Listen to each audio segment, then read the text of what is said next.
2024년 기준 우리나라 1인 가구 수가 1,000만 세대를 돌파했습니다. 전체 세대의 42%에 해당하는데요. 2020년 31%였는데 불과 4년 만에 10%가 증가하였습니다. 1인 가구가 증가함에 따라 여러 가지 우리 사회 구조도 바뀌게 되는데요. 전통적인 대가족 또는 핵가족 이런 시스템이 개인 중심으로, 개인 문화 중심으로 바뀌게 되었습니다. 식문화라든지 주거문화라든지 여러 가지 우리 생활 전반에 큰 변화가 일어나고 있습니다. 이렇게 1인 가구가 증가하는 것은 늦은 결혼과 비혼, 그리고 저출생과 고령화 등 여러 가지 사회 문화가 얽혀 있는 것입니다. 그래서 이제는 1인 가구라고 하는 것이 더 이상 낯설지도 않고 어떻게 보면 시대적 흐름이라고 할 수가 있습니다.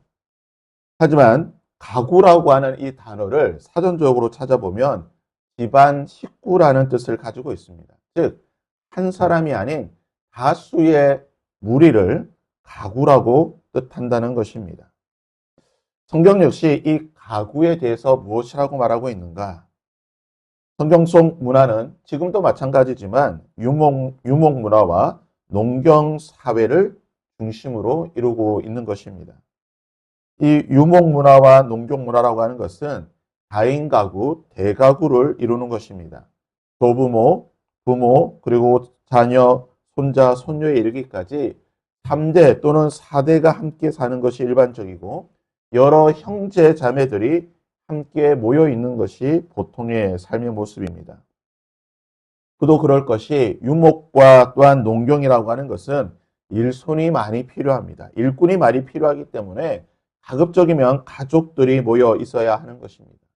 이스라엘은 원래 유목 문화였습니다. 아브라함과 이삭과 야곱은 목축업에 종사한 사람들이었고 야곱의 자녀들이 애굽에 들어갔을 때에 그들은 우리가 양과 소를 치는 사람들이기 때문에 목초지가 필요합니다라고 말할 정도로 그들은 유목 문화를 중심으로 살았던 사람입니다.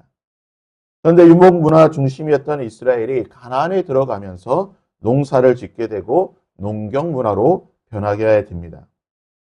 가나안은 목축하기도 좋은 땅이었지만 대대로 그 땅은 농사를 짓는 땅이었고 가나안 사람들 역시 농사를 지으면서 살았기 때문에 이스라엘 백성들이 가나안에 들어갈 때는 동쪽 지파들은 동쪽에 분배받은 이 지역들은 여전히 목축을 하며 살게 되지만 요단강을 건너 가나안에 들어간 이스라엘 백성들은 대부분 농경 문화, 농사를 지으면서 살게 되었다는 것입니다. 목축을 하든 농사를 짓든 함께 대가족이 모여 한 공동체를 이루고 있었다는 것입니다. 그러니까 이러한 문화를 배경으로 해서 오늘 본문의 말씀을 한번 보도록 하겠습니다. 모세는 요단 동편 지역을 므낫세 반지파, 루벤 반지파, 그리고 갓 지파에게 나누어 주게 됩니다. 8절부터 33절까지 보시게 되면 이 세 지파에게 땅을 분배하게 되는데요. 이 땅을 분배할 때에 공통적으로 나오는 표현이 있습니다. 15절 말씀을 보시면 모세가 루벤 자손의 지파에게 그들의 가족을 따라서 기업을 주었다라고 말합니다. 갓 지파에게도 나누어 줄 때는요. 24절을 보시면 모세가 갓 지파 곧 갓 자손에게도 그들의 가족을 따라서 기업을 주었다라고 말하고 있습니다. 마지막 므낫세 반지파, 이 므낫세 반지파에게도 이렇게 주게 됩니다. 모세가 므낫세 반지파에게 기업을 주었을 때 므낫세 자손 반지파에게 그들의 가족대로 주었다라고 말합니다. 즉 모세는 가나안 땅 동쪽을 나누어 줄 때, 이 세 지파를 나누어 줄 때에 그 기준이 무엇입니까? 어떤 기준에 따라서 나누어 주게 됩니까? 그들의 가족을 따라서 나누어 줬다라고 말합니다. 여기서 이 가족이라는 단어가 히브리어로는요, 미슈파하라고 하는 단어인데요. 보통은 이제 우리 성경에는 가족이라고 번역이 됩니다. 이 가족이라고 하는 것이 1인 가족 또는 핵가족, 뭐 요즘에는 딩크족이라고 하죠. 부부만 살고 있는 그런 가족을 말하는 것이 아닙니다. 보통 이 미슈파하라고 하는 단어는 3대 또는 4대가 함께 모여 이루는 그런 대가족을 말하는 것입니다. 대표적인 것이 야곱이 애굽에 들어갈 때에 성경은 야곱의 가족의 숫자를 70명이었다고 말합니다. 야곱과 그의 자녀들과 그의 손자 손녀에 이르기까지 70명이 함께 들어갔습니다. 성경은 이 단위를 바로 미시파하, 가족이라는 단어를 쓰고 있습니다. 그래서 본문을 보시게 되면 모세와 여호수아가 이 미시파하, 이 가족을 기준으로 해서 동쪽과 서쪽의 땅을 분배하게 되는 것입니다. 이 미시파라고 하는 것은 단순히 그냥 숫자만 많은 이 가족을 뜻하는 것이 아닙니다. 성경에서 미시파라고 말할 때는 단순히 혈통적인 가족을 의미할 뿐만 아니라 언약 공동체로서의 가족을 말하는 것입니다. 즉, 이 미시파를 중심으로 해서 하나님은 땅을 분배했을 뿐만 아니라 저주, 하나님의 심판 역시 이 미시파를 기준으로 받게 되었다는 것입니다. 아간의 가족이 그렇게 받게 됐고요. 고라의 가족들이 이 기준에 따라서 이 미시파라고 하는 이 기준에 따라서 저주를 받았다는 것입니다. 즉 미시파라고 하는 것은 단순한 가족이 아니라 하나님의 언약과 심판의 대상이 되는 그 기준이 된다는 것입니다. 그래서 율법에 따르면 이 미시파가 하나님의 언약과 축복과 저주의 기준이 되기 때문에 이스라엘은요 철저히 이 가족 중심의 공동체를 이룹니다. 그러면 혹시 남편과 사별하였거나 또는 부모가 다 소천하여서 혼자 된 경우, 이 고아일 경우는 어떻게 해야 되는가? 성경을 보게 되면요 고아와 가부라 할지라도 성경에서는 고아와 가부의 재산을 물을, 즉 그들이 홀로 있지 아니하고 미시파하, 친족에게 들어갈 수 있도록, 가족 공동체에 들어갈 수 있도록 성경은 배려하고 있다는 것입니다. 그러게 성경은 고아든 또는 과부든 홀로 된 사람이든 그들이 소외되지 아니하고 가족 공동체에 들어갈 수 있도록 미시파라고 불리는 이 공동체에 들어갈 수 있도록 법적, 제도적 장치를 마련해 놓았다는 것입니다. 그러기에 우리 교회라고 하는 것은, 우리 기독교라고 하는 것은요, 철저히 이 미시파, 가족 공동체가 되어야 된다는 것입니다. 기독교는 이 가족 공동체를 파괴하거나 또는 해체하는 그 어떤 것에도 동의하거나 동조해서는 안 된다는 것입니다. 동성애라고 하는 것은 하나님께서 가장 싫어하시는 성범죄 가운데 하나입니다. 동성애 자체가 하나님의 창조의 섭리를 위반하고 거스르고 역행하기에 이 자체가 악하고 범죄이며 금지해야 되는 것입니다. 하지만 언약의 관점에서 보게 되면 이 동성애라고 하는 것은 언약 공동체를 파괴하는 가장 악한 범죄라는 것입니다. 왜 그렇습니까?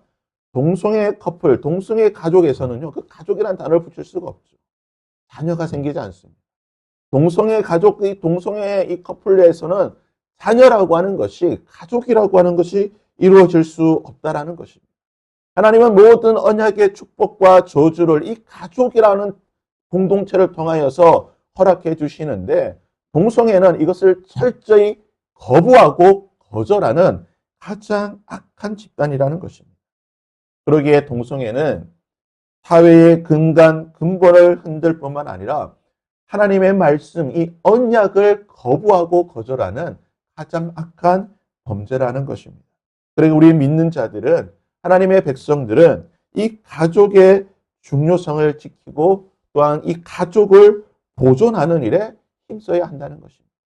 왜 미국이라고 하는 사회가 그렇게 가족 공동체에 집착하는가? 미국에서 가장 중요한 가치가 무엇입니까? 미국 사람들의 붙잡고 그들에게 물어보게 되면요, 거의 90%, 80% 이상이 당신의 삶에서 가장 중요한 것이 무엇입니까라고 보면요, 다 가족이라고 부릅니다.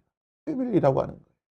그들이 수많은 가정들이 깨어지고 있지만, 그들의 가족의 절반 이상이 깨어진 가정이지만, 그럼에도 불구하고 미국이라고 하는 사회가 왜 가족이라고 하는 가치를 가장 중요하게 여기는가? 하나님의 말씀이, 복음이 이 가족을 중심으로 이루어지기 때문인 것입니다. 구약과 신약에서 공이 말하고 있는 것이 가족이라고 하는 것, 미시파라고 하는 것이 하나님의 축복의 대상이 된다는 것입니다. 그러기에 교회는 가족을 지키고 가족을 보존하는 출산과 결혼을 장려하며 이 가족의 문화를 만들어가는 것에 앞장서야 된다는 것입니다. 사랑하는 여러분, 오늘 우리는 가족의 이 의미를 잠시 살펴보았습니다. 우리의 가족이라고 하는 것은요, 언약 공동체로서의 가족인 것을 기억할 수 있기를 바랍니다. 그러기 우리는 이 가족을 지키고 보존하고 하나님의 말씀대로 생육하고 번성하는 일에 힘써야 된다는 것입니다. 우리의 자녀들이 좋은 가정을 이룰 수 있도록 우리는 힘써 기도하고 또한 그것을 격려하고 만들어갈 수 있어야 될 것입니다. 또한 결혼한 자녀들이 더 많은 자녀들을 낳을 수 있도록 그 가족들을 만들어갈 수 있도록 힘써 장려해야 된다는 것입니다. 교회는 앞장서서 이 가족의 공동체를 자녀들을 더 많이 양육하는 일에 교회가 힘써 나가야 된다는 것입니다. 그런 의미에서 당진에 있는 우리 교단의 교회가 이것을 앞장서서 하는 것은 너무나 긍정적이고 칭찬받을 만한 일이라는 것입니다.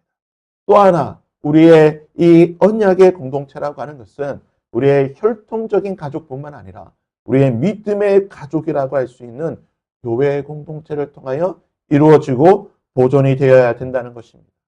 교회라고 하는 것은 단순히 문화적인, 사교적인, 종교적인 모임이 아닌 것입니다. 언약의 모임인 것이고 언약의 공동체인 것입니다. 그러기에 우리는 교회 공동체가 언약의 공동체가 될 수 있도록 특별히 우리의 자녀들이 교회 많은 주일학교의 자녀들이 언약의 공동체 가운데 성장할 수 있도록 교회는 더 많은 관심과 더 많은 지원을 해야 된다는 것입니다. 너무나 안타까운 것은 각 총회가 진행될 때마다 교세 보고서를 하게 되고요. 각 교회 교단마다 주일학교 상황을 보고하게 되는데 지난 10년, 15년 전부터 모든 교단들이 주일학교가 감소하고 있다는 거예요. 주일학교가 감소하고 없어지는 교회들이 너무나 많다는 것입니다. 언약의 공동체, 믿음의 공동체, 이 가족 공동체가 믿음의 가족의 공동체가 점점 사라지고 있다는 것입니다. 바라기는 우리의 공동체가 우리의 혈통적인 가족 공동체, 믿음의 가족 공동체가 언약의 공동체로서 잘 지켜지고 보존되고 한 걸음 더 나아가 더 많이 양육하고 번성하고 발전할 수 있는 은혜가 있기를 바랍니다. 우리의 자녀들이 믿음의 가정을 이루고 우리의 교회 주일학교들이 더 많이 부흥 성장 발전할 수 있는 그러한 언약의 축복이 우리 가운데 있을 수 있기를 주님의 이름으로 부탁드립니다.